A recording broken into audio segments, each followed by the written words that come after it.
Hello viewers, today I was telling about how to use Instagram filters are not showing up or Instagram filters are not working. For that we need to go to Instagram account and here you need to click on profile and here you need to click on profile. You will see here profile and click there. After that you need to click on three horizontal line. It will show here.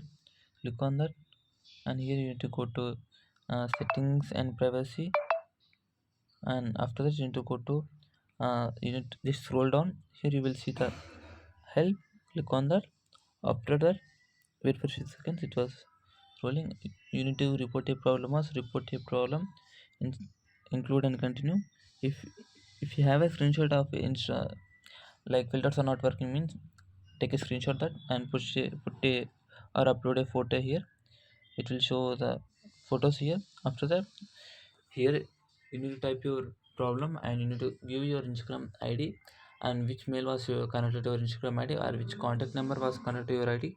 You need to give that ID and a mail and phone number and type your the problem. Here I was typing that the problem was my Instagram filters are not working.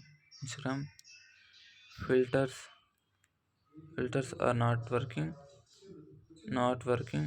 I was giving that. After that we need to click on continue. So within 24 hours they will definitely rectify your problem and they will definitely give you a solution. Thank you.